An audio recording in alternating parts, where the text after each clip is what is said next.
Good evening, friends. Shalom. Welcome to this episode here of the Watchdog, exclusively on TheCynicogue. I am your host, CJ Cox, and we have some very interesting news to be discussing here for you today. A little bit of a change of plans. I was not expecting to go live, but unfortunately, I was not able to actually get the things I wanted recorded done. So, got to improvise and go live, right? We're just going to go ahead and lose an extra one of these hours, but nonetheless, here we are. We are live, hour of the Watchdog for you today. Got a very interesting couple of topics to go through, very peculiar, interesting, intriguing, odd, etc. things going down with the Temple Mount, with the different powers that be who are in control of the Temple Mount. Have some interesting things going on in the Supreme Court in regards to religious liberties. So we're going to be talking about that, and more things to be talking about, of course, besides. But first, my friends, please like, please do share, please do subscribe if you have not done so, and please do definitely do the share part, because we want to make sure we're getting people to actually watch this information, and get it out there to the public, right? That is the whole point of doing these news podcasts. But of course, we do have pre-article discussions, and so that's what we are going to do today. I certainly hope that the person who this is for is in the live chat today, but of course, if they are not, that's certainly all right. They can always come back and watch this at some other point in time. But I have been asked why it is that I take such a pro Second Amendment view, why I believe so strongly that human beings have the right to bear arms, why I believe that the Second Amendment is vital to the maintaining of a free republic and to a free society. Let me say very strongly and frankly that I do actually, to clarify my position, that I do actually believe that all gun laws are an infringement. I am definitely one of those pro-gun kooks you hear about when people are trying to trash the right? In my view, the Second Amendment was written by the Founding Fathers specifically to not defend you from somebody who's trying to mug you, although that's a perk, not hunt a deer if you're starving, although that's a perk, not go shooting at the shooting range to show off to your buddies, although that's a perk, but rather to actually defend against a potentially tyrannical government. And I think that is the most vital right that we actually have, is the right to defend ourselves against a tyrannical government. In fact, it's the right that established these great United States in the first place. It's the right that many people used against the United States when we ourselves decided that we were not going to be the best at maintaining the liberties of those who were not considered within our tribe, such as what we did to the Native Americans, right? That they were using their right to self-defense when they, fought against us. And that is indeed, in my opinion, the only right that you can actually definitively call something like the most important right, other than something like life. Life, of course, is a prerequisite for any rights, so that obviously would take precedent. But the right to bear arms takes precedent over things like the freedom of religion and the freedom of the press and things like that. Not because it's actually more important, but because if you have the freedom of the press but no right to bear arms, then the freedom of the press will eventually be lost. But if you have the right to bear arms and no freedom of the press, eventually you will indeed retain freedom of the press in some way, shape, or form. It is a check and balance, an ultimate check and balance of the people against the United States government. And when people do not have the right to bear arms in other governments, what we end up seeing is governments that are able to just step all over their constituents and pass any sort of laws that they see fit.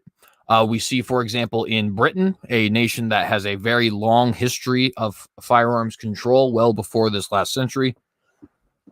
Excuse me. And in Britain, they have no concept of your own personal right to things whatsoever. You need a license to get a television in some areas. There are certain neighborhoods where you're not allowed to drive cars in London because they're afraid that people might use them for terrorist purposes. There, of course, has been the oft talked about, maligned, and joked of knife control that they have in Britain. There is, of course, the frequent references to things like bleach licenses in Britain. We, of course, have people like Mark Meechan and Carl Benjamin and Tommy Robinson and others who have been arrested just for having the audacity to voice an unpopular opinion in Britain. and so on and so forth. And all of these things in a supposedly free country, no less. Well, one of the big reasons why this supposedly free country is able to get away with this abuse of its constituents is because its constituents have long ago given up the right to bear arms. They have never been a particularly cantankerous, incorrigible, rebellious, whatever you would like to call it, society. That, of course, is different in the United States. And the United States, in a lot of ways, is really unique in that. But that is why we have been able to maintain the great freedom and prosperity that we have here, in my honest opinion. I think it is because of the unique wonder that is the United States Constitution, which includes, of course, but is not limited to, the right to bear arms. Frankly, it is not a coincidence that Adolf Hitler was pro-gun control and Mao Zedong was pro-gun control and Pol Pot was pro-gun control and Saddam Hussein was pro-gun control, and etc. And by the way, I'm not saying if you're pro-gun control that you are equitable with those people, or equatable with those people, excuse me. But what I am saying is that it is not coincidental that people who want to control the masses also want to see them unarmed, right? And in fact, that is exactly what somebody who is having, crazy tyrannical fantasies would want to do first, right? I mean, maybe even before you control the actual information itself. And so with all that, I just wanted to explain for this person who wanted me to explain this, why I believe that human beings do have the right to bear firearms, how quote unquote extreme my view actually is, which, to be frank, it is actually. People say, well, what about bazookas? Yeah, I honestly believe there is no reason why a United States citizen should not have the right to purchase military grades weaponry. That's the way it was in the past. It's not, I don't see any reason why it should be different here in the future. Just being perfectly honest with you. And that's the way the founders intended it. But enough of that. That's our pre-article discussion, right? There is actually a couple other things I do want to briefly mention before we get to the articles. Thing number one, the YouTube Trust and Safety Department has recently made some absolutely ridiculous pro-jihadi blunders, and I would recommend everybody go check out Act 17 Apologetics to see exactly what I'm talking about, and I won't really expand any further and just kind of let you guys go to him to get that information. And then also, do just want to briefly mention that, I know a lot of people are probably wondering about some of the stuff in regards to election fraud.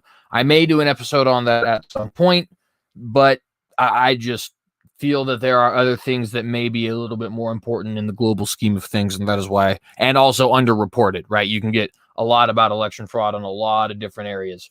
Tucker will talk about some election fraud. Daily Wire will talk about some election fraud. The Daily Caller will talk about some election fraud, etc. Stephen Crowder, etc. Right? You don't get a lot of people talking about the geopolitics of the Middle East and religious liberty anymore. So just want to go ahead and point that out in case there is anybody wondering about that. Shalom to my friends Nightmare, Honesty Angel, Chris Keith. It is good to see you guys here in the chat. We are getting into the articles right about now. And once again, I'd just like to remind you guys, please do like, please do share, please do subscribe if you have not done so. And let's get right into the news today. Our most important topic, the one which we are titling this stream after, the Palestinians have decided, and of course, why wouldn't they, that they are going to use the Al-Aqsa Mosque, which is the Dome of the Rock, right?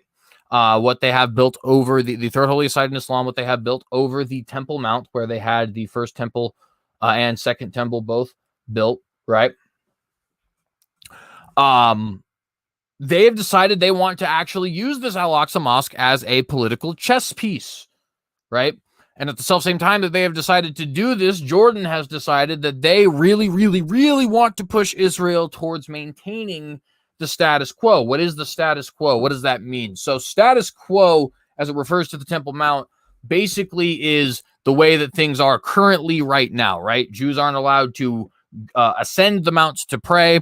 That is strictly for Muslims. It is a Muslim-only area. Of course, the Dome of the Rock is the third holiest site in Islam, and Jews are to go down to the Wailing Wall where they pray, and then the Jews, or the Arabs rather, Muslims, will get the Al-Aqsa Mosque as their site, so they kind of stay separated. Right. Also, The custodianship of the Al-Aqsa Mosque is under the custodianship of Jordan, right? That's part of the status quo. And of course, obviously no Temple Mount, right? That's the more obvious of all of these things. Jordan is fighting to maintain this status quo because the status quo is being challenged by a very vocal minority of Orthodox Jews, Messianic Jews, and others within the state of Israel who call themselves the Temple Mount movement, who are seeking to remove this this status quo from the legal system, basically, right? They want to have the ability as Jews to go pray and to ascend the Temple Mount and actually go pray in what is, of course, their holiest site. Now, and putting aside some of the obvious biblical implications that are potentially here, right? You can sympathize tremendously with the Jewish people in this. It is their holiest site, right? It is the area where they built both of their holiest temples, which were considered to be the places which literally housed the Most High, right? You can see why these people have a very nationalistic, religious, and cultural affinity for the area that is known today as the Temple Mount. And you can, of course, see the travesty of justice that it is to have a foreign power like Arabs, right, actually come into Jerusalem and take over the holiest site in Judaism so that they may build their third holiest site on conquered ground. You could, of course, see the travesty and lack of justice in that situation, right? You could imagine the uproar if the Jews were to build a synagogue, excuse me, I just said my name, a synagogue, on the area where the black stone is currently, the Kaaba in Mecca. Of course, that would not be acceptable. That would be considered to be absurd. That would be considered to be an act of war, hostility, Islamophobic, etc. So obviously, in this particular instance, this is something that is kind of anti-Semitic. This is also outrageous. This is also something that is kind of against the Jewish faith. You can't help but have sympathy for these people who want to change this whole status quo up and potentially even build their third temple. A lot of people in this situation have been wanting to build this third temple. One of the big reasons they're gaining steam recently, as we reported on in previous Watchdogs, is the fact that one of the big leaders of this movement, in fact, the biggest and most well-known leader of this movement, American-born Rabbi Yehuda Glick, who is actually a member of the Knesset, which is the parliament there in Israel, right? He wants to actually run for president in 2021, which is a largely ceremonial position, but nonetheless is an important position for ceremonial reasons and for reason of influence, right?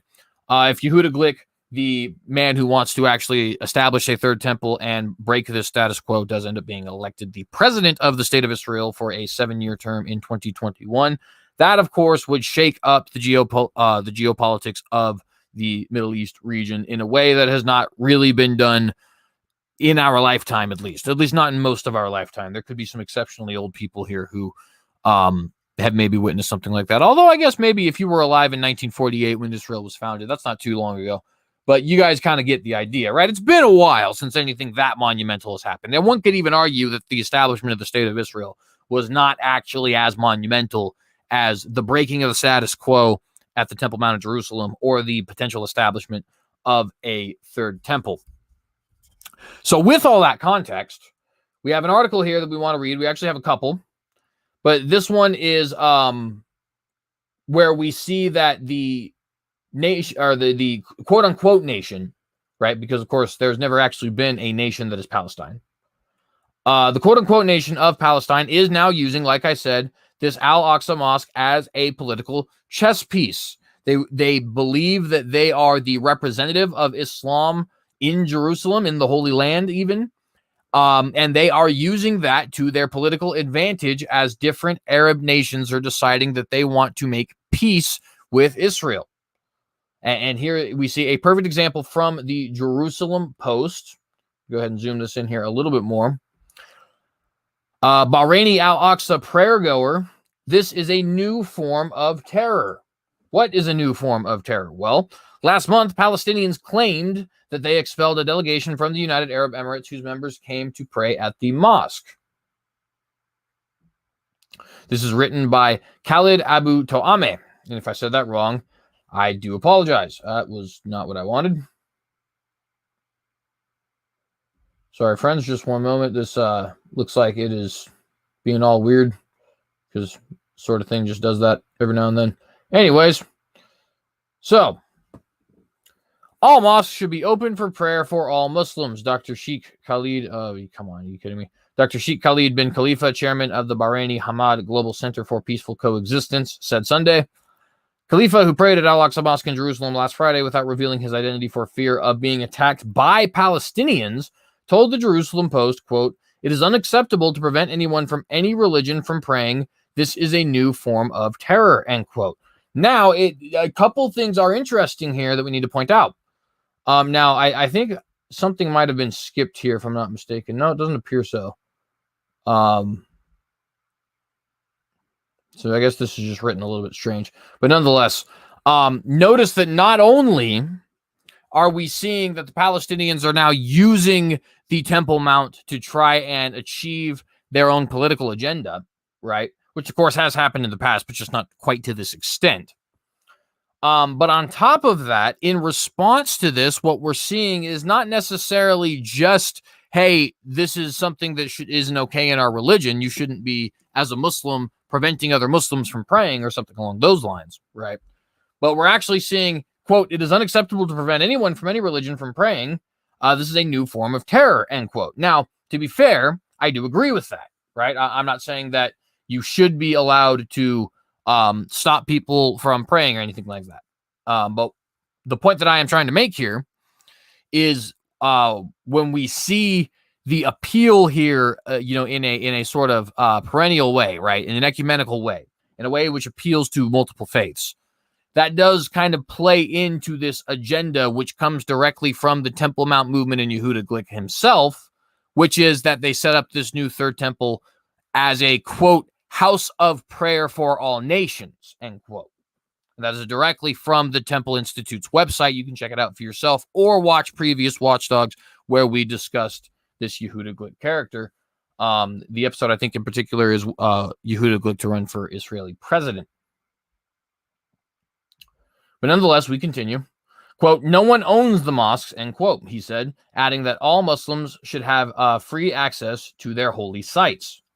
In August, the Palestinian Authority Mufti of Jerusalem, Sheikh Mohammed Hussein, issued a fatwa, or Islamic ruling, banning Muslims from praying at Al-Aqsa Mosque within the framework of normalization agreements between Israel and the Arab countries. So he quite literally made a Islamic ruling that said, no, Muslims who are from these countries, which are going to be friendly with the state of Israel, are not actually allowed to pray here at the Al-Aqsa Mosque. Which is, of course, absurd, but nonetheless, we continue. Last month, Palestinians claimed they had expelled a delegation from the United Arab Emirates, whose members came to pray at the mosque. A source in the Jordan-controlled Jerusalem Waqf, if I said that incorrectly, I'm sorry, or Waqf, whatever it is, Islamic Religious Trust, told the Jerusalem Post he was unaware of a visit by any Bahraini nationals to Al-Aqsa Mosque last Friday. Ideya Al-Sayed, chairwoman of the Bahraini Journalists Association, denounced the Palestinian threats against Gulf Muslims as unacceptable. Okay, that's muted. Good. I want to make sure you guys couldn't hear that. Sometimes it'll play and I can't hear it, but it's playing on the system audio so everybody else can. But nonetheless. Quote, "These threats won't stop us from going to the Al-Aqsa Mosque," she said to the Post. "They won't stop us from traveling to Israel and visiting any place we want. These empty threats, are made only by cowards," end quote. "People have the right to go to any place they wish without being shamed," Saeed said, adding, quote, "Al-Aqsa Mosque isn't just a place belonging to the Palestinians. It's for everyone to visit. It's a holy site. We have been visiting many holy places all around the world for decades. We never got kicked out, and we never got mistreated. On the contrary, we are always embraced and welcomed," end quote. And you sort of see that, once again, that sort of appeal to ecumenism, that sort of appeal to globalism, to kumbaya for everybody, it's for everyone to visit, right? Not just strictly the Palestinians. And again, it's not that I necessarily disagree, but you can, of course, see where this is going in the age of globalism, in the age of the United Nations, in the age of people wanting to set up a UN for religions, as Shimon Peres, the former president of Israel, once suggested to Pope Francis in 2014. But I digress. Khalifa was part of a Bahraini, delegation that arrived in Israel last week. The delegation met with President Reuven Rivlin, who's the current president of Israel, and Fleur Hassan Nahum, deputy mayor of Jerusalem and co-founder of the UAE Israel Business Council. And I'm fairly certain that is the end of the article there. So you see here that the Al-Aqsa Mosque, as they call it, is being now used, like I said, as a political chess piece by the Palestinians. They understand that it is an incredibly sacred site to virtually all Muslims across the world. And they intend to use that to their advantage by withholding the right of these Muslims to actually pray here at this mosque if their governments have decided to normalize relations with the Jewish state. And of course, to a certain extent, this is a little bit of poetic justice in that the Jews, of course, have been having to deal with this since day one, right? It is their holiest site, not third holiest site, and yet they are prohibited from praying there at their holiest site because of a fear of, upending a Muslim status quo and upsetting the Muslims, right? Upsetting the Muslims, even though Jerusalem is Jewish land, of course. But I digress on that. We do have more that needs to be gotten to today, specifically the Times of Israel add another element to this Temple Mount status quo, Al-Aqsa Mosque, etc. issue, which is basically that Jordan is warning against changing any sort of status there at the Temple Mount. This, of course, is happening in light, like I said, not only of Yehuda Glick wanting to run for president in Israel, but as the article is stating here in the title, after Netanyahu's very secretive visit to the holiest nation in Islam, Saudi Arabia, the birthplace of Islam, the homeland of the Muslim people, or the Muslim religion rather, and Arab people, as well as the Arab language, the cities of Medina and Mecca, right? It's just a very, very important nation for the religious history of Muslims. And in fact, it is also the nation where Mount Sinai very likely is. In fact, they have a city they're currently building called Naam, which could potentially actually be on the actual site of Mount Sinai, but that is neither here nor there. But with those sorts of things in context, right, with this Netanyahu visit to Saudi Arabia in context, and this Palestinian peace deal, of course, we want to remind you of that, right, that Donald Trump announced earlier this year, and the Abraham Accords, and Yehuda Glick wanting to run for president, right? All of these things are the sort of general context that is overlaying all of the different news stories which come from the Middle East. So Jordan warns against changing status of the Temple Mount after Netanyahu's Saudi trip. Again, this is from the Times of Israel. Toy Staff is the writer of this article. Jordanian ex-aides say Israel could seek to hand custodianship of the Jerusalem holy site to Saudi Arabia in effort to secure the big prize of normalization. Now, of course, that would be an interesting plot twist if they were to hand the custodianship of the holy sites to Saudi Arabia, namely because obviously I have been saying, and I believe that this will still end up being the case, but we'll see what happens, that they will end up handing custodianship of the holy sites either directly to the Vatican or to some global UN/United Nations of religions group that is in some way headed by the Vatican. Namely because these sorts of plans have already been set in sort of set up, right? And agreed on by all of the parties on one side, at least, namely the 1947 Partition Agreement, which wanted to internationalize the city of Jerusalem and give it to the UN, and the Shimon Peres, and I believe Pope John Paul II was the Pope at this time, but nonetheless, in the 90s, secret deal to split the city of Jerusalem, east to the Palestinians, west to the Jews, and Old City to the Vatican. Now, could I be wrong? Of course I could, right? They could absolutely end up giving custodianship to Saudi Arabia because, you know, that obviously could create this very, I mean, the word game-changing truly doesn't describe what it would mean for international politics in every nation across the world if Israel and Saudi Arabia were publicly friendly with each other. If they traded with each other, traded secrets with each other, had military agreements with each other, I mean, everything is different at that point, right? Because I'm trying to say this without necessarily, you know, I guess trashing on anybody and their views. But what you guys need to understand is that there is a long history of Jew hatred in Islam. That, you know, you just got to call a spade a spade. There's a long history of very severe and quite frankly disgusting Jew hatred in Islam. Just to give you an example, there is a hadith which tells of a time during the end times when the rocks and the trees will actually start to call to the Muslims and saying, Muslim, there's a Jew hiding behind me, come and slay them. And the Jews are hiding behind these rocks and trees because the Muslims are going out committing a global genocide, right? That is from the hadith, and not even just, any old hadith, but the Sahih hadith, right? And that's just one of the many examples. There's a long, long history of animosity between these groups, almost entirely on one side.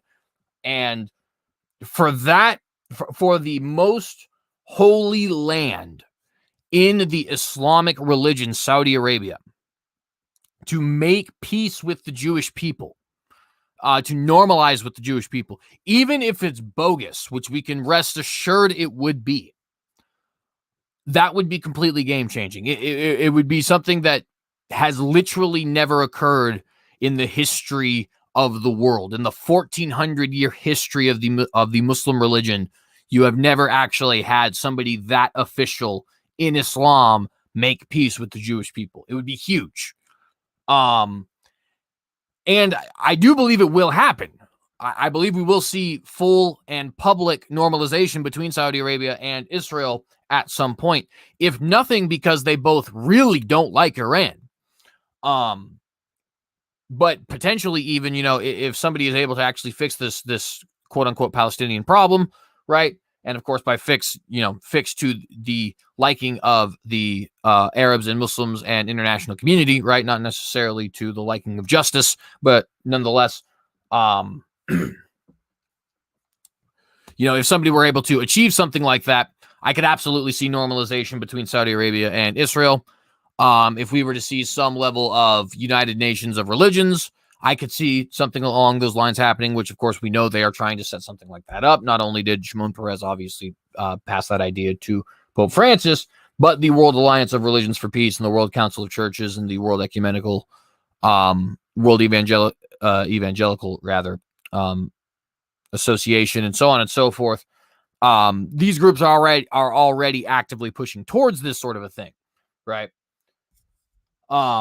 And really, in reality, most of these things will probably end up occurring, right? We'll probably end up seeing some level of global religious cooperation and some UN-like organization for faiths that will probably end up occurring.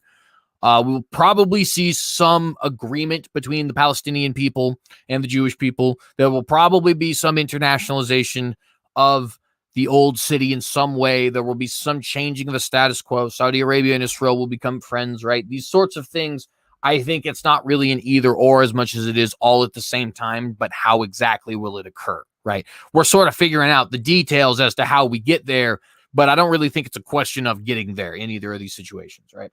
Nonetheless, I've been ranting for a minute. Let's go ahead and read the article. Jordan said it opposes any effort to change the status quo at the Temple Mount in Jerusalem's Old City following Prime Minister Benjamin Netanyahu's trip to Saudi Arabia this week. In a statement Wednesday, the Jordanian foreign minister said it rejects, quote, attempts to alter the historical and legal status quo, end quote, at the Temple Mount, known to Muslims as Haram al-Sharif or the Al-Aqsa Mosque. And I do wonder if that if that rejection is really of any attempt to alter historical and legal status quo, right? Because, of course, that would create a problem in any scenario that sees internationalization of the old city, that sees success for the Temple Mount movement, or etc., right? So in some way, that would have to be dealt with, right, in order for any of these different, agendas to actually move forward. Excuse me. Let's go ahead and scroll down here. Quote, the kingdom will continue its efforts to protect and care for the mosque and preserve the rights of all Muslims to it in compliance with the Hashemite custodianship of Jerusalem's Muslim and Christian holy sites, end quote. Yes, interestingly enough, the Hashemite monarchy does actually have custodianship of a lot of the Christian holy sites in the Old City as well. Spokesman, I'm going to say this incorrectly, I promise you, Daifala Al-Faiz said, according to The Guardian. The comments came, after Netanyahu held talks Sunday with Saudi Arabia's powerful Crown Prince Mohammed bin Salman in the Saudi Red Sea city, of Neom, along with U.S. Secretary of State Mike Pompeo, reportedly, including discussions on Iran and normalization. There's that city Neom I was telling you about, which may or may not be built on the actual site of Mount Sinai. And by the way, just to briefly note, you guys probably are aware of this, but just in case you are not, Mohammed bin Salman, even though he is the crown prince of Saudi Arabia, he is the de facto king of Saudi Arabia. King Salman is basically a bull pudding. He's like Joe Biden for Saudi Arabians. And Mohammed bin Salman is the actual bull on the horns, so to speak, or the horns on the bull, horns on the bull, so to speak.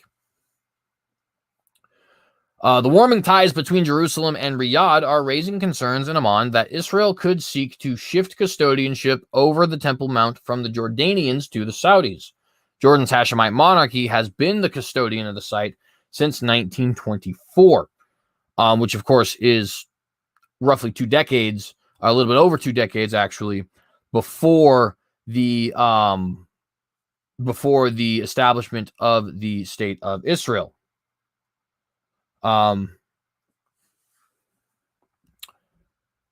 The Waqif, a Jordanian-appointed council, oversees Muslim holy sites in Jerusalem.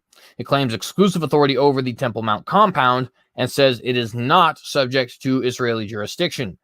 Tensions often escalate at that site, and of course, the implication there is as a result, but nonetheless. Went a little bit too far there. The Temple Mount is the holiest place in Judaism as the site of the biblical temples.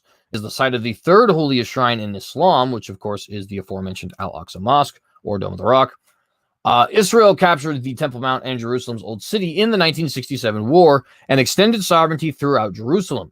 However, it allowed the Waqif to continue to maintain religious authority atop the mount, and Jews are allowed to visit, but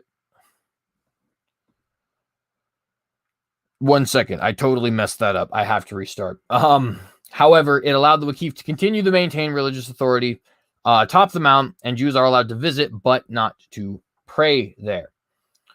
Which, to be a little bit more clear, they are not allowed to ascend the mount itself.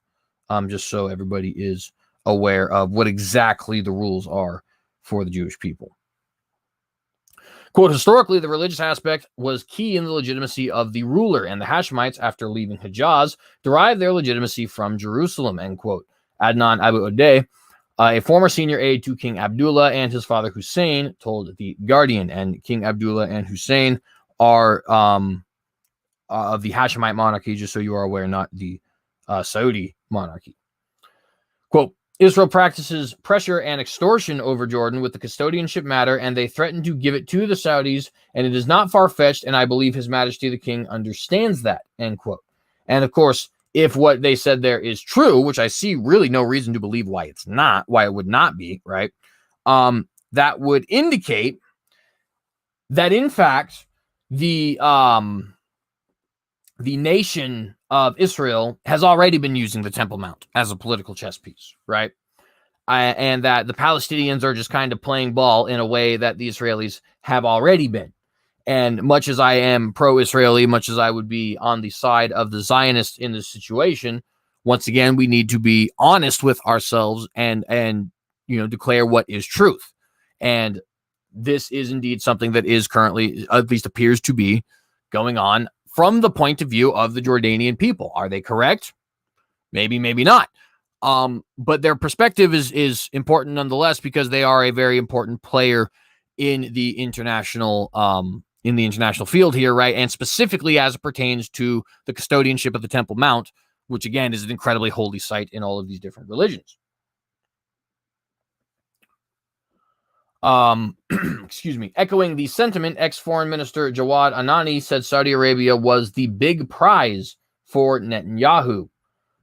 Of course, whether or not that's true, I guess nobody really knows. But, I digress. Quote, many Jordanians are being vigilant about this. Netanyahu might find it to be worthwhile giving this to the Saudi royal family rather than keep it with the Hashemites, because they would probably bring him the prize he's seeking, which is open and declared normalization with Saudi Arabia, Anani said, end quote, Anani said. And, is that true? I mean, maybe. It could potentially be. I don't personally think that is Netanyahu's big thing. I really, for a long time at least, thought that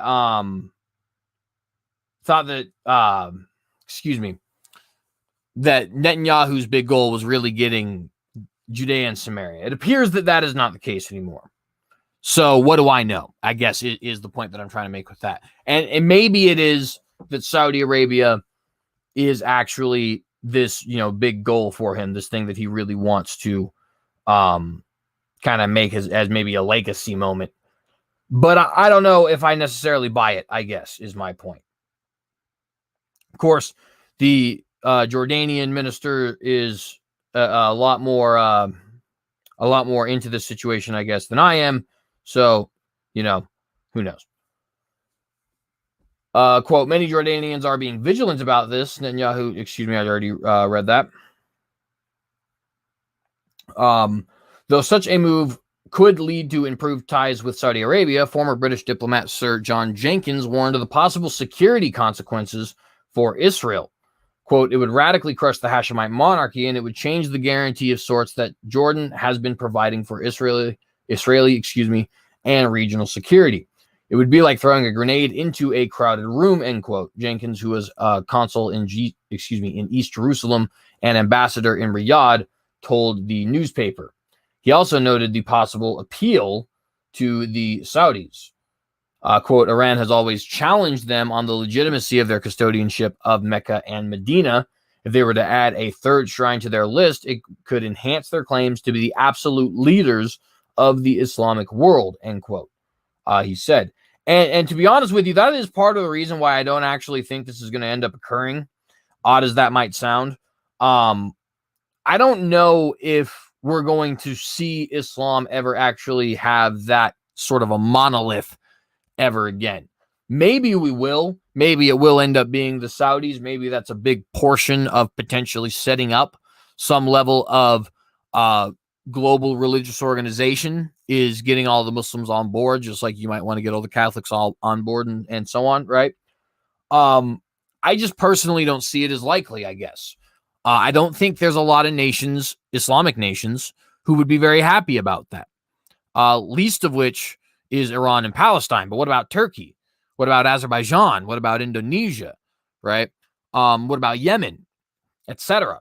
Egypt, the country with the largest Muslim population. What about them? There's a lot of people who may not be particularly fond, obviously Jordan, right? Who may not be particularly fond of the Saudi monarchy having that level of power over the Islamic religion. A lot of people don't believe the Saudi monarchy is legitimate, even in the Islamic world, even in the Arabic Islamic world. In fact, even amongst hardcore Wahhabi Muslims, an example of that would be Osama bin Laden himself. He did not believe the Saudi monarchy was legitimate, and indeed many people in the region don't. So with that, in context, it does become somewhat difficult to believe that this is something that will end up occurring in the near future. But of course, 2020 has shown us, just got to note this, that sort of thing is possible. And indeed, anything is possible, right? I guess not a whole lot of us would believe that the Great Reset would be knocking at the door, or that the election would be stolen, or that they'd be trying to force people to take a vaccine. But nonetheless, here we are in the year 2020, and you can sort of see where my views on a lot of that are. Last year, Jordan's King Abdullah II said he's under pressure to alter his country's historic role as custodian of the Jerusalem holy sites, but that he won't change his position. Quote, I will never change my position toward Jerusalem in my life, Abdullah said at the time. All my people are with me, end quote. Excuse me. He did not specify what kind of pressure he was encountering. Jordan's role as custodian was enshrined by the landmark Israeli-Jordanian peace agreement in 1994. And of course, that adds just another wrinkle to this entire thing. Now, my own personal prediction for this whole Al-Aqsa thing is actually not anything new. It is. I do believe they will return to the old plan. Give Judea and Samaria to the Palestinians. Give them East Jerusalem. Make it the capital. Give the Jews West Jerusalem and Israel proper. Maybe even the Golan Heights. Internationalize the old city in the hands of a group which is neither Jewish nor Muslim, but which both the Saudis and the Jordanians have agreed to yield control to. And it is my personal belief that will either be the Vatican or, and this is actually a lot more likely, a international globalist group, a UN of religions, so to speak, which would be headed by the Vatican. And why do I say it would be headed by the Vatican? Well, because this sort of thing, like I have already said, has already been proposed by Israeli President Shimon Peres, who has since passed, former Israeli president, I should say. And he specifically named Pope Francis as the man who he thought should lead it. Now, I obviously don't have a crystal ball here. I'm not speaking with the Lord. I'm not a prophet, anything of that nature, right? So I could obviously be wrong about this.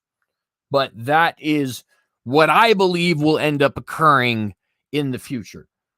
With all that being said, because of the fact that nobody really knows, we do need to note all of these different, very important things. The Palestinians and the Israelis are treating this site, which they both allegedly consider to be sacred and holy, as some kind of a, like I've said, political chess piece that they just get to toss back and forth with each other to try and get their own geopolitical agendas manifested.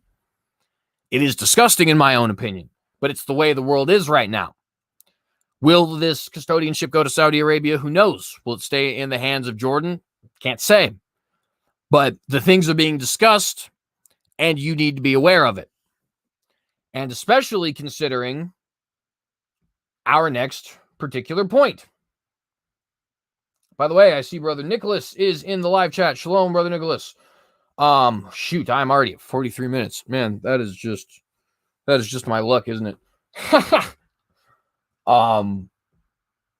Nonetheless, our next particular point, important. The World Council of Churches is seeking global protections for holy sites. Let me say that again. The World Council of Churches is seeking global protections for holy sites, specifically UNESCO protections for holy sites. Now, what does all of that mean? Well, here we have from Public Radio of Armenia. And I know, here we are now. Jerusalem Post, the Times of Israel, and Public Radio of Armenia. Not a lot of domestic news sources today, but nonetheless, these are the things which I thought were important. So I hope you guys don't have any issue with that. But World Council of Churches is urging UNESCO to protect religious and cultural monuments in Artsakh. Now, we did talk about it a little bit, that Armenia and Azerbaijan fought a little bit of a war with each other here this year. We were talking about it in the context that the UN was actually trying to force some level of treaty on them because of their 90-day global ceasefire to stop the spread of coronavirus. And some of you who watch this show consistently may actually remember that, because that wasn't even too long ago that we actually did that program. Well, Azerbaijan won. Azerbaijan is a Muslim majority nation, Arabic speaking, friends with Turkey. They won, got a little bit of land concessions, right? Certainly an important situation geopolitically, but especially for purposes of religious sites. And the World Council of Churches, understanding the importance of these changes, has called upon UNESCO, which is supposed to be the United Nations Cultural Protections Group, for lack of a better term, to actually put some level of international protection on these sites. So let's go ahead and go straight into the article. I would totally give credit to the person who wrote this, but I am not going to try and butcher that last name. I'm sorry. You know, I have too much respect for this hypothetical person, or if not hypothetical, but for this person who I don't know, to, massacre their name in the way that I would. But you can see it here. Their first name is Saranush. I can say that one. I digress. Let's go ahead, and I've been told I say I digress too much, but nonetheless, maybe I'll replace it with nonetheless. Let's get into the article. In a November 23rd letter to Audrey Azoulay, Director General of the UNESCO World Council, hang on. Restarting. Horrible reading. In a November 23rd letter to Audrey Azoulay, Director General of UNESCO, World Council of Churches, WCC, Interim General Secretary, Reverend Professor Ion Sauka, urged the protection of religious and cultural monuments. Man, that's actually a pretty bad typo, but nonetheless, urged the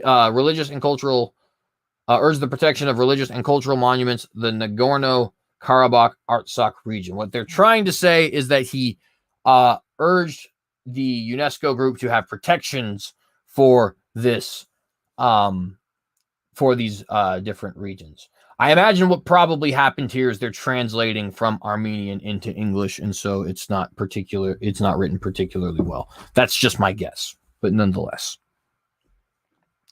Quote, our concern for the religious and cultural heritage of the region, specifically in the areas newly under Azerbaijani control, is greatly heightened by the repeated shelling of the, and I'm not sure if I can pronounce this, but Gaziantepsots, maybe. Nonetheless, it's an important cathedral in Shushi. It is a religiously significant cathedral in Shushi. It has been repeatedly shelled and may end up being destroyed here very soon, is the point. And I'm sorry for my inability to pronounce Armenian words.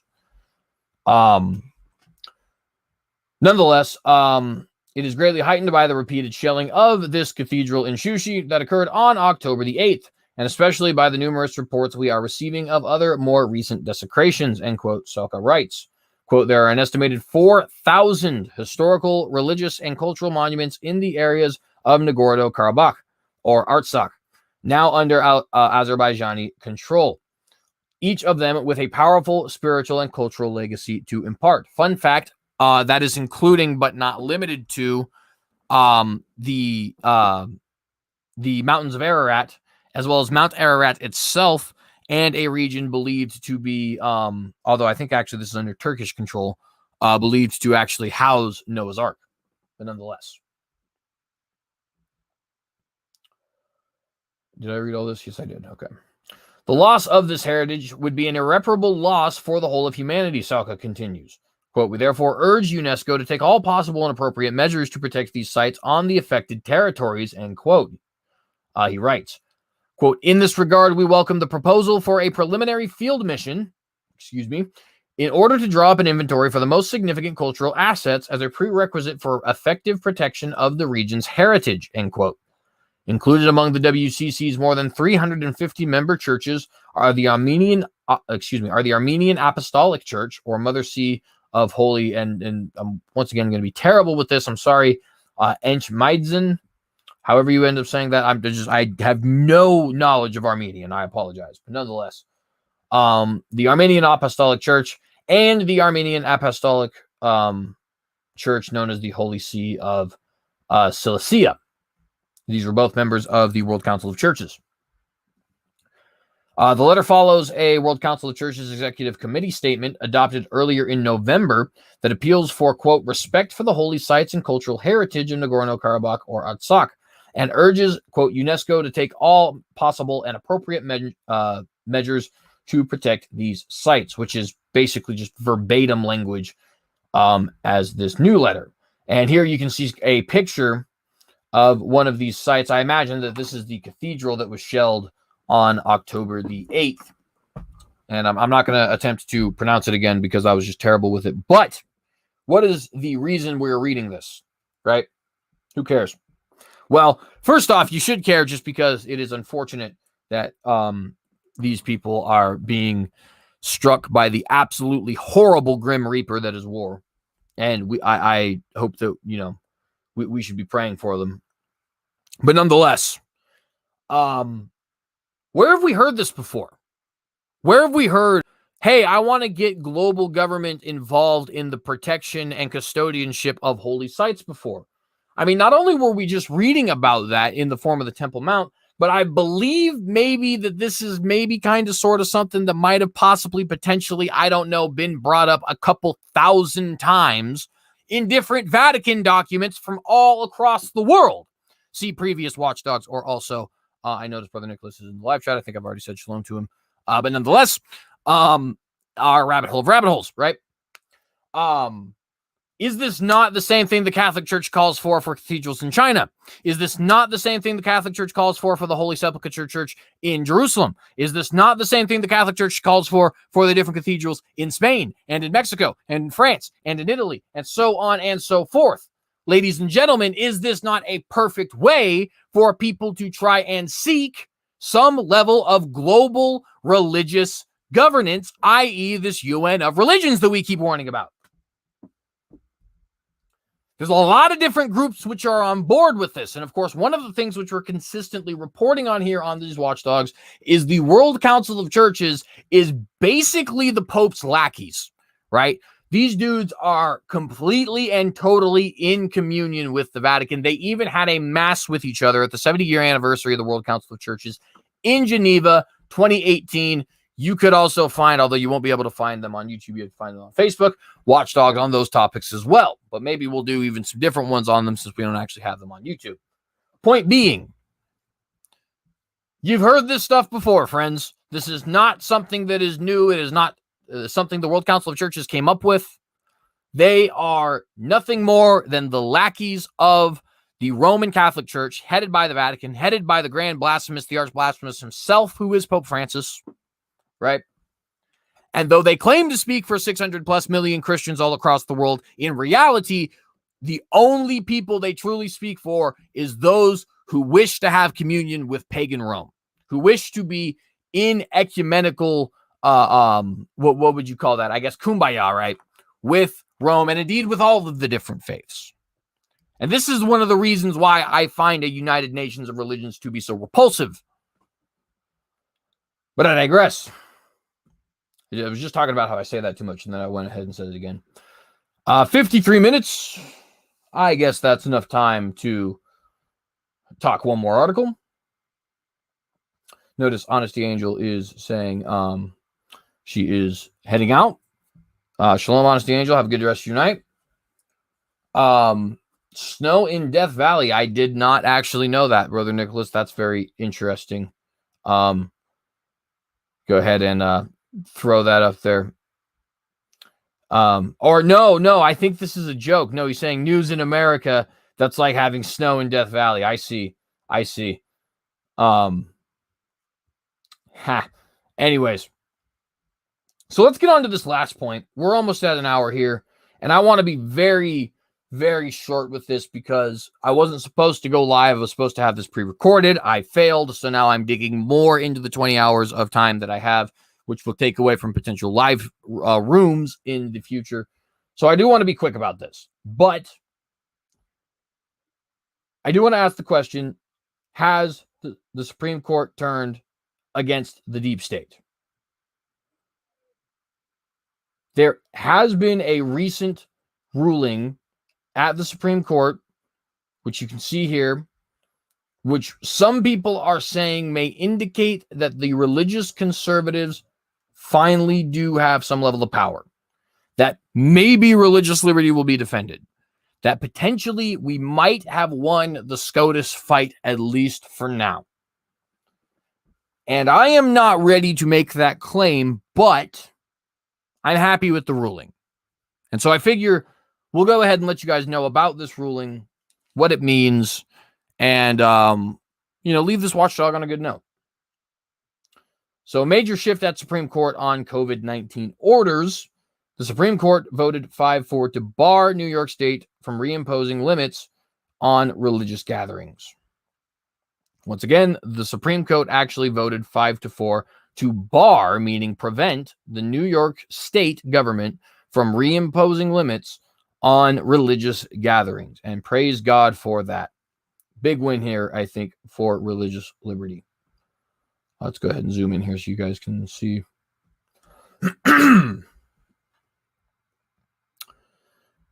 The Supreme Court signaled by the way, this is from Josh Gerstein, and this is Politico. The Supreme Court signaled a major shift in its approach to coronavirus-related restrictions late Wednesday, voting 5-4 to bar New York State from reimposing limits on religious gatherings.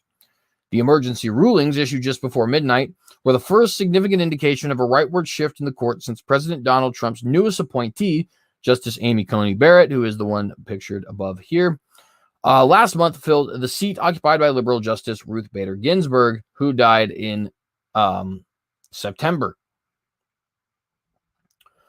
In May and July, the Supreme Court narrowly rejected challenges to virus-related restrictions on churches in California and Nevada. And Chief Justice John Roberts, joining the court's Democratic appointees to stress that state and local governments required flexibility to deal with a dangerous and evolving pandemic, which, of course, is nonsense. And it shouldn't matter if anybody is Democrat or Republican appointed. They should have respect for the Constitution and what it says. You're a judge, not a politician. But, whatever. But support on the high court for those rulings shrank with Ginsburg's death. Wednesday night, orders granting emergency relief to Roman Catholic churches and to Jewish congregations in New York demonstrated, as many suspected, that Barrett would side with the court's most conservative justices, in insisting on greater accommodation for religion, even as the pandemic is again surging. Quote, stemming the spread of COVID-19 is unquestionably a compelling interest, but it is hard to see how the challenging regulations can be regarded as narrowly tailored, end quote. The court wrote in unsigned opinion. Quote, they are far more restrictive than any COVID-related regulations that have previously come before the court, much tighter than those adopted by many other jurisdictions hard hit by the pandemic, and far more severe than has been shown to be required to prevent the spread of the viruses at the applicant's services, end quote. Now, I don't want to rain on the parade because this is certainly a good ruling, but we do need to understand what was just said there, right? We're going to read it one more time, but what was just communicated to us is not that the court currently disagrees with previous rulings, but that they believe the restrictions being brought to them this time were actually more severe. And that is the difference for the change. Now, of course, we could argue about that considering the fact that Ruth Bader Ginsburg died, was replaced by Amy Coney Barrett, and now we actually have this difference. And Coney Barrett with an N. And that's a valid point. However, this is from the court themselves. Let's just read it again. Quote, they are far more, talking about these COVID regulations, they are far more restricted than any COVID-related regulations that have previously come before the court, much tighter than those adopted by any other jurisdiction hard hit by the pandemic, and far more severe than has been shown to be required to prevent the spread of the virus at the applicant's services, end quote. So again, not a rejection of previous SCOTUS rulings, but rather claiming that some sort of a limit was actually overstepped, right? That was not overstepped in previous ones, but nonetheless. Barrett did not write a separate opinion in the two New York cases, but the order signaled that she was part of the majority backing the court's controlling unsigned opinion. Roberts and the court's three remaining Democratic appointees dissented, stressing that the emergency relief wasn't necessary because Governor Andrew Cuomo recently reclassified the areas in question in a color-coded system from orange to yellow, lifting the most onerous restrictions. So basically reasoning that there was no reason to rule against these restrictions because they weren't in place. Under New York's system, religious services held by congregations in red zones are limited to 10 people, while those in orange zones can host up to 25 people at a time. On Monday, Cuomo moved the areas occupied by the religious congregations involved in the litigation into the yellow zone, lifting the most onerous restrictions, but areas in Staten Island and in Monroe, and Onondaga counties are now under the orange limits. Roberts said the limits on religious activities under orange or red restrictions in New York may violate the Constitution, but he warned against jumping into that issue when no such limits were currently in effect on the congregations who petitioned the court. So basically saying that isn't actually the issue, so we shouldn't actually decide on that issue because that's not the issue being brought to us today. Quote, it may well be that such restrictions violate the free exercise clause. It is not necessary, however, for us to rule on that serious and difficult question at this time, end quote, the Chief Justice wrote in a solo dissent. Quote, the governor might reinstate the restrictions, but he also might not. And it is a significant matter to override determinations made by public health officials concerning what is necessary for public safety in the midst of a deadly pandemic, end quote. By the way, I just want to point out, you see there in that last sentence, it's not actually that he wants to limit the scope of this ruling to what is specifically on the table. Rather, it is that he does not want to admit to the public that he actually is against religious liberties as it pertains to the COVID lockdowns.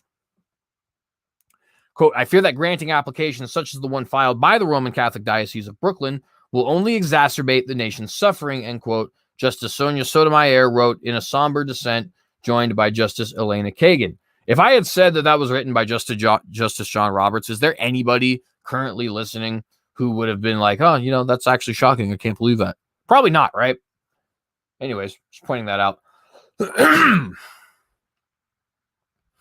Sotomayor vigorously disputed the contention that the religious groups were being unfairly discriminated against, arguing that comparisons between religious services and liquor or big box stores were overly facile because the virus-related health risks posed by what people do in those places are starkly different.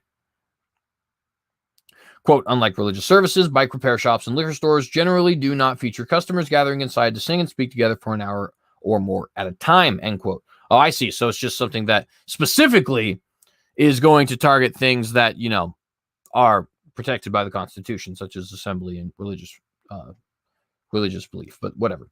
Justices of this court play a deadly game in second-guessing the expert judgment of health officials about the environments in which a contagious virus now infecting 1 million Americans each week spreads most easily, end quote. And by the way, that's incorrect. She's wrong about that. It is not infecting millions of Americans each week. We are finding millions more positive tests each week, but that is only because we test so much. And as I've even stated before, I don't even think that those numbers can be trusted. In fact, I think that we can be positively assured they cannot be trusted. The latest virus-related ruling also triggered an unusually caustic exchange, albeit in writing, between Justice Neil Gorsuch and Roberts. Gorsuch appeared to skewer and diminish Roberts' concurring opinion in the California cases that went before the court on an emergency basis in May. As we round out 2020, quote, as we round out 2020 and face the prospect of entering a second calendar year living in the pandemic's shadow, that rationale has expired according to its own terms, end quote, Gorsuch wrote. Quote, even if the Constitution has taken a holiday during this pandemic, it cannot become a sabbatical. Rather than applying a non-binding and expired concurrence, courts must resume applying the free exercise clause, end quote, which I am actually happy to hear from Gorsuch, considering the fact that Gorsuch has actually been a bleeding disappointment so far in his 3 years on the bench. So thank you for that, Gorsuch. Gorsuch also accused Roberts of a serious rewriting of history for now insisting that his May opinion did not rely on a century-old Supreme Court precedent that allowed mandatory smallpox vaccinations in Massachusetts. which, by the way, would be wrong. Mandatory vaccinations are an egregious violation of bodily autonomy and should be rejected. Quote, we may not shelter in place when the Constitution is under attack. Things never go well when we do, end quote, Gorsuch warned. But Roberts noted that Gorsuch on Wednesday devoted 3 pages of his opinion to exactly one sentence the Chief Justice wrote in May, referring back to the 1905 smallpox vaccination case, Jacobson versus Massachusetts. Quote, what did the one sentence say? Only that our Constitution principally entrusts the safety and the health of the people to the politically accountable officials, of the states to guard and protect, end quote, Roberts wrote. Quote, it is not clear which part of this lone quotation today's concurrence finds so discomforting, but the actual proposition asserted should be uncontroversial, and the concurrence must reach beyond the words themselves to find the target it is looking for, end quote. I'd say that Roberts could not be more wrong in this situation. Not only does the Constitution not trust the safety and health of the people to politicians, it directly distrusts the politicians with the safety, with the health, with the money, and etc. of the people. The entire point of the United States Constitution, it is insane that the Chief Justice doesn't know this, is because the founders distrusted government and distrusted people who wanted to who wanted to be entrusted with the safety and health of the people, to use his own words, right? That is the entire purpose of the United States Constitution. Quote, it is not clear which part of this, sorry, I already read that. A Pasadena, California church's bid for emergency relief from the state's COVID-19 restrictions is still pending at the court. After Wednesday's ruling in the New York case, the High Court said the state's deadline to respond from Friday afternoon to Monday afternoon, apparently to give lawyers time to digest the New York decision. And so you have that article there. And obviously good news. We don't want to be too, optimistic, I guess. Right?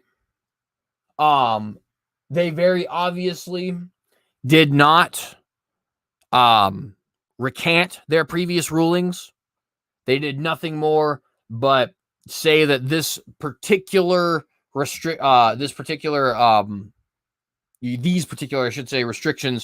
overstepped bounds that we did not have before. And therefore we're ruling against them. Gorsuch did take some issue with what Robert said earlier in May, so that is certainly impressive, and we like that. But we want to thank the Lord for the blessings that we have, of course, but we also just want to make sure that we are not being naive and giving, too much, getting too optimistic, I guess, is basically what I'm trying to say. Brother Nicholas, I completely agree. Judges being very dishonest and incredibly manipulative. But, I guess, this is just the way the political class is these days. And a lot of judges these days are just a extension of the political class, just like a lot of media these days are a extension of the political class.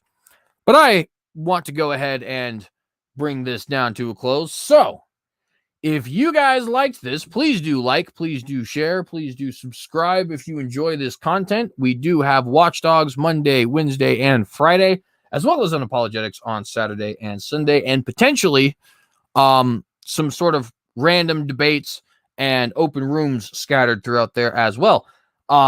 If you'd like to follow me on any different social media, there's no links in the descriptions right now, so I'll just go ahead and name them, but there will be links in the description in a moment. You can follow me at TheCynicogue on Parler, Minds, Gab, Twitter, Facebook. Right, I'll be findable or whatever by all of those.